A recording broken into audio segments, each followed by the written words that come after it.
Alright, today we will be going through putting together the sdkfz 2318 rad. You can see now I've put in a very low resolution image and going through and getting traces.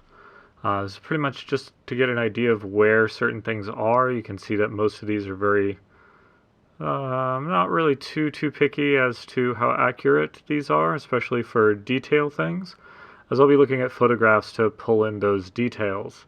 This video is running at 8 times speed, so you can slow it way down if you want to see what I'm doing. So this is 8 times speed for this. I think this project took 4 hours, and this video is 30 minutes. Up at the top, you can see a stream of text. That stream of text gives you the commands that I'm using. So if you slow down or page through this video, if I do something you don't understand what it is, you can very easily see what command I've initiated up in that text box. I always start with these drawings because, again, I do it mainly from photographs, but the drawings give me an idea of where panel seams should be, how big a wheel is compared to the rest of the machine, how high like the profile of the tires are and things like that. Oh, you can see a little security thing just popped up there. And so that was the side view, and now we're going into the top view. One nice thing about having multiple views is you can use them to check each other. If one thing doesn't seem like it's aligned correctly or doesn't match a photograph, you can check against the other viewport and see whether that's going to work correctly or not. It also just gives you like where things are, because some things you can see where they are in only one view, but most things you're going to need duplicates. You can see that I just copied one side to the other. Same thing with those tires up there. I draw one and then I copy them through because I know they're going to be the same. If I don't think they're going to be the same, then I'll be cautious and redraw it. You can see there with that round hatch cover, I just did straight lines. Those red lines are straight. And that just gives me an idea of how big the radius of those rounds should be, but there's no point in me taking the time to actually draw in a radius curve there when none of this art will ever actually be used in the design. One thing to note on this layer, I've named the layer Trace. I've also changed the color of the layer to red, just so one, I can see it over this black drawing, but two, it lets me see it versus the model itself when I'm actually doing the design. You can see there I just did selection and groups for those two objects so I don't get them messed up. Now I'm going to do the front view. Generally, I will do the front view of a vehicle because that is the view that most people attribute to being that vehicle. Very few, or very rarely, do you look at the back of something like a tank and that's the identifiable feature of that vehicle. So I'll be much more cautious with getting the front accurate, and then the back only if there are specific only if there's specific features that need to be exactly the right size do I bother. So right here I pull the size of those doors and just kind of copy them across. Now here I'm lining up all of these drawings. So I'm using the perspective camera to kind of match where all of these things should line up. I've done that. I like it. Now I'm researching online and checking to see how big this guy should be. So I get length and width and height. I can actually see that the height that the Wikipedia article has is incorrect. See how tall it is? And so I think what they included is either some of the superstructure or maybe antennas that were not correct. And I can tell that because the width and height do match. So for that top-down view, we can see that it fits very well within its dimensional brackets. Only one of the dimensions is off, so I am willing to go with that. So here I make a cylinder to give me the overall volume of the tire, and then I pull up a picture to get a really accurate idea of what that wheel rim and tire should look like. And then I draw kind of a side view of that tire. Now I'm just getting what looks right to me here. That line right there I'm adding in simply to make the tire print better. That's a revolve, which gives me a 3D volume. Now I'm going to punch out, take that shape, and then I'm going to punch that out of the wheel using a polar array. Then I made another cylinder just to finish the rim back. So now I have the pattern in the wheel that I want. Now I'm going to go through and add in the texture of the rubber of the tire. I wasn't really happy with what I had done there using a polar array, so now I'm going to add in a little bit more texture and see if that works better. And that tire looks pretty good to me. It looks very German World War II in my opinion, so happy with that. You can see that I've locked that layer and hidden it because I don't need it anymore. So now I'm going to go through and start working on the body components. Turn the tires back on here just to kind of see where these fenders should be. I don't want them overlapping because dealing with that later will be a pain. It's just a basic extrusion. These are very simple shapes, these fenders.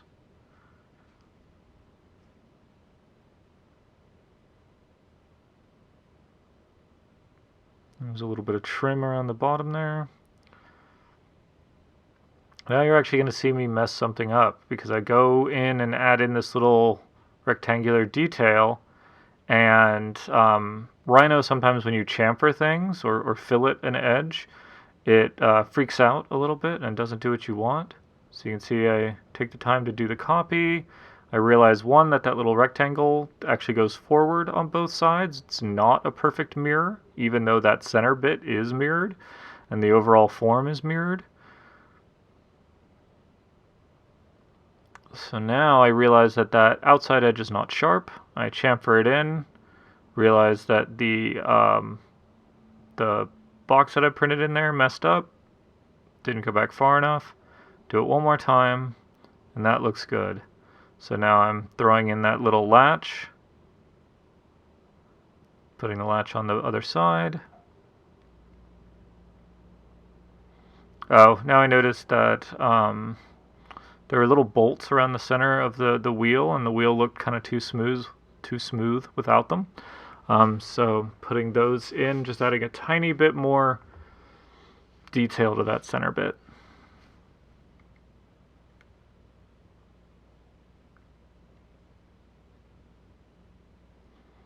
Adding in, I guess they're fenders or steps. I'm not really sure what that is. I couldn't really find a clean image of that section of the vehicle. Most of the drawings are at most of the photographs are at 3/4, so it's very difficult to see what that section is because it's always hidden in the photographs.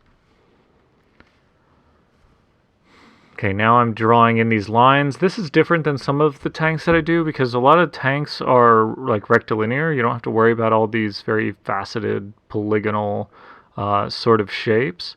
So what I did here is I was going to do that panel by itself, and I realized it was easier to just make a big swipe of that side and then kind of cookie cutter out the piece that I wanted.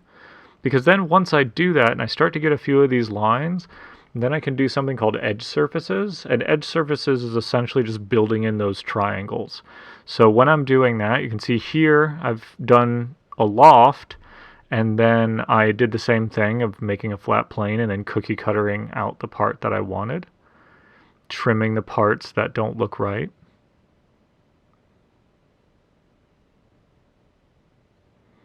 Adding in detail where there needs to be detail.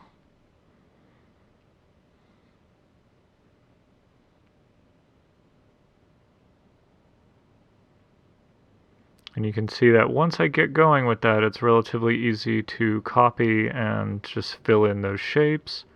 Here's a join just to get all those parts to stick together so I don't accidentally move something. So I've definitely done that before.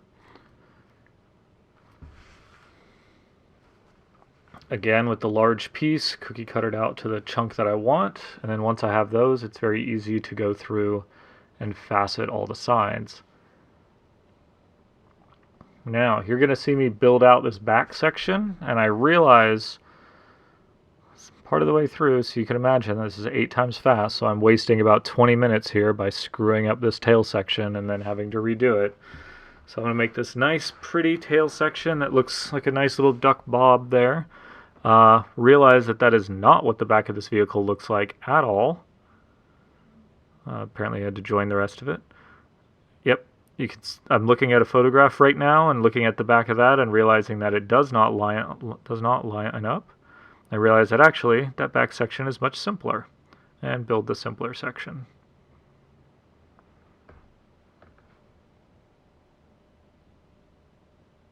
So now, if I was going to do this vehicle for real, I'd go in and do all the suspension for this, but you're not really going to see it in this model. It's not like some of the trucks where you can really see in the edges and kind of get an idea of what the suspension looks like from the outside. So really, I'm just going in kind of where the mud guards and the skid guards, I guess it's a skid guard, where the skid guard is on the bottom of the vehicle, and I just made that a block section. Now these little A-arms that exist for the wheels, and there's drive axles in there too. Again, I just made it an I-beam because you're just not going to see it for the most part. And making it an I-beam as opposed to a rectangle means that when you paint it and dry brush that section, it gives you just enough detail that it doesn't look blocky or wrong. It just looks like hidden detail. That's totally fine. So now I have the main body. I have the body that I like. I'm going to go through and start adding in detail. So once I have the overall form, now it's time to put in doors and hinges and hatches and all of those things. Most of these are figuring out the hatch, and then almost all of the hinges are some combination of a cylinder and a rectangle. They're very simple. Very, very simple. Because not only do I not want to go crazy trying to design all this stuff, but it also needs to print correctly. So you'll notice that none of these features, no positive feature, is smaller than 0.5 millimeters. And the reason I've done that is that most printer heads are 0.4 millimeters, so most printers will be able to print those features. If I was to make it 0.25, then some of these features would not print, and it would not look good. One of the point of these is not perfect accuracy, but to have a model that looks good and prints well.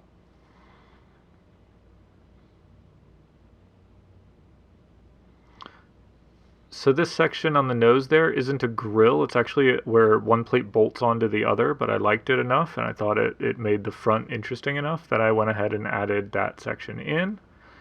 Here's our little tow hooks. If these tow hooks were heavier, I would actually put a hole in the center. But when they're that small, I don't bother with the hole because, again, they won't print. Some headlights.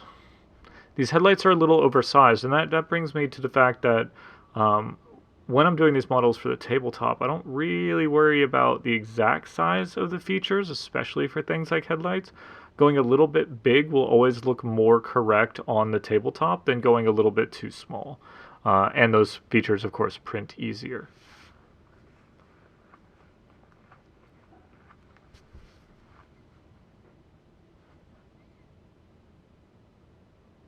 When I realize that there are multiples of the same same feature, make a copy, as you can see there. Put a copy on the back because I realize that those two little ports are the same.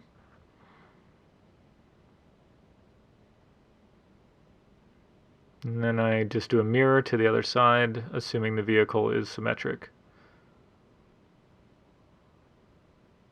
I realize those should be rounded on the bottom, copied them over again.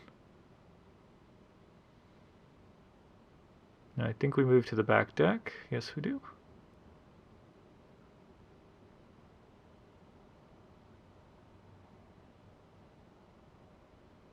And I think I'm looking at something. Yeah, anytime you see a pause is most likely when I've gone to my other screen and I'm looking at a reference image.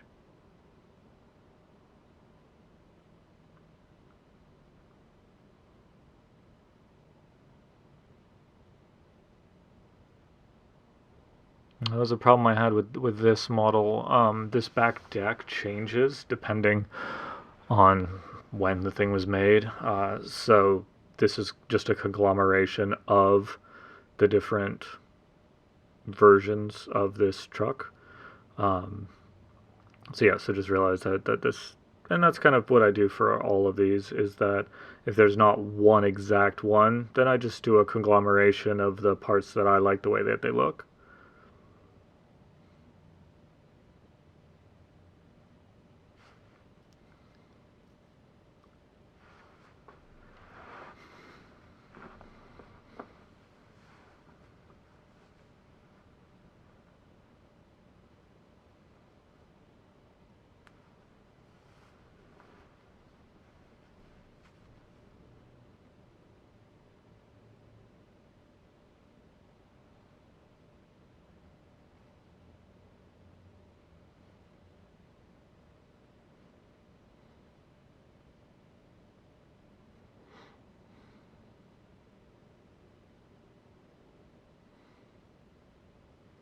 There are easier ways to work on these complex angles in Rhino. I just don't like using them because it's faster for me to just do this. But do realize there are better tools for it than the ones that I use. I'm just faster at using these ones. Again, there's a point at which I fillet the edge, where I make the edge round instead of the angle that it is in that drawing, because I remembered that that's what I did.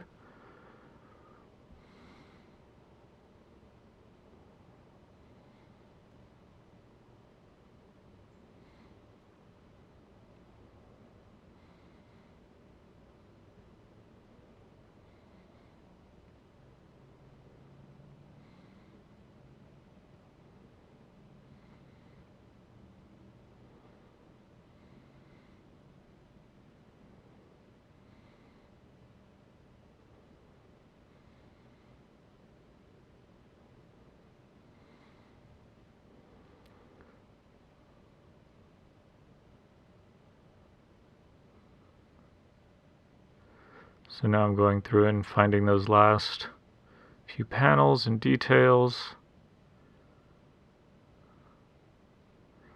Just kind of seeing what makes it work. And you don't want to over detail these either. And one thing that I do not do, that some people noticed and do not like, is that I do not add in rivets. One issue with something like rivets is you can set up a sympathetic vibration in the printer head as it runs by, and you get a wobbly surface on the model. And I just find that it just doesn't work great, so I don't do it.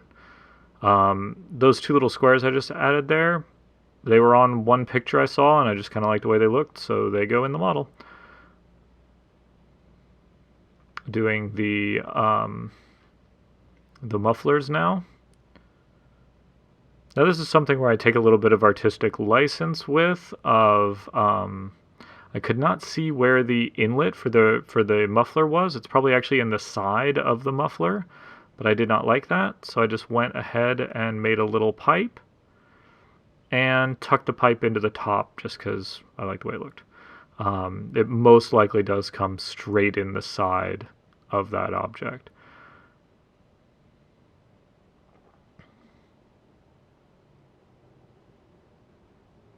Checking for details. Here we're at the front, making the little lip shield for the for that front deck hatch, probably a driver's hatch. There are our horns. For some reason these have both a front and rear facing horn, so I gave them both because it's funny.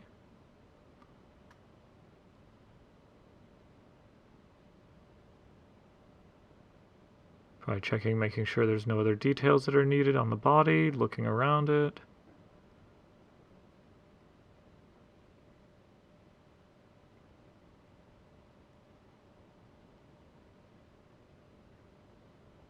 There looked to be a little box right there. And one thing that I kind of just have to think about is whether or not I want to add stowage. So here you can see that I actually made a little stowage box And I'm going to delete that because I started to put them in and then realized that they weren't symmetric on these vehicles, but also they weren't the same on all these vehicles. They were different on almost every one. Every picture that I saw had different stuff on different fenders. So in that case, I'll actually just take it all off and leave it up to whoever's printing it to add in that stowage. There was a little drivetrain pipe. There's a drive shaft. There's a drive shaft that goes underneath there. So I just put that in. For some reason, Rhino decided to go into read-only mode, so I had to save a new copy. Now I made a new layer for the turret, and the reason I make a new layer for the turret is it lets me turn off the body because there's so much detail in that body that it gets in the way of seeing my little red trace, and I can't really tell what's going on. I will turn it back on sometimes to make sure that the turret can traverse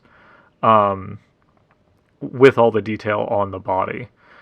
You don't want a situation in which you have a turret that doesn't turn all the way around. And in some cases, some turrets didn't turn all the way around, but most did. So we want to make sure that that can happen. So you can see here I'm doing that panel with cutout method again, which is kind of the easiest way to do these off-axis flat panels. Then just edge curve in the rest of them, cap the bottom. Now it's time to go back for the hatches. You can see there that I rounded the hatch to try to match that drawing. And I, of course, check other reference images to make sure. Offset this second hatch, do a curved boolean to get that. And the fillet command didn't work, so now I'm going in and filleting by hand, which is an unnecessary amount of detail for that one little hatch. Could have just been a circle at that point, but who cares? Doing the little brow shield. And then there is this has a flat mantlet on it as far as I could tell. None of the pictures were really good of that area. Then also we have a problem of the barrel widths are not correct because there's just no way to do a barrel that's as thin as it was in real life on a 3D printer at 1/100 scale. So that barrel is probably double the diameter it needs to be. But it looks good, and it makes the machine gun obviously smaller. And that's an important thing too, is that on vehicles like this that had a mantlet with a larger gun and a smaller machine gun, that they do look obviously different.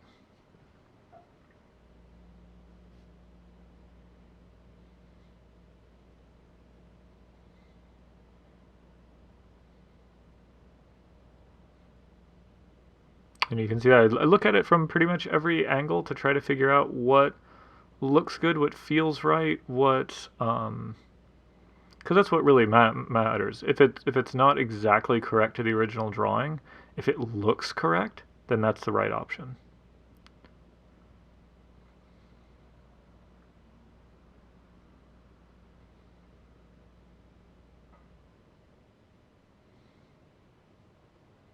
So I noticed in the drawing that those were a little more horizontal, so I laid them out a little more horizontal.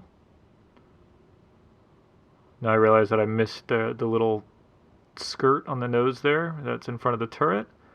Now one thing I'm doing is I'm putting in the turret basket, which I don't ever actually try to match to the original turret basket dimensions.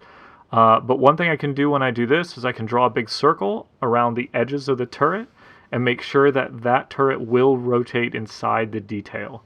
So that front little nose skirt there, it'll rotate inside that. Now what I'm doing is cutting the model apart. You can see I've copied everything to a cut up layer. And now I'm taking the model and adding it all together finally and putting the components correct for how they will print. These wheels I've put on this little bar. Sometimes I'll just take them all off the vehicle, put them really close together and put them on a bar. But for a vehicle like this, where it's going to be hard to line those up to get the vehicle to sit level on a table, I have left the bar in their correct places so you can just glue all four wheels on together and then trim out that little bit of sprue. So here I've gone through and added all of those pieces together for the main body. Now I'm trying to figure out how I'm going to cut this up for printing. I know that that bottom piece can come off, add a little bit more structure in the center there.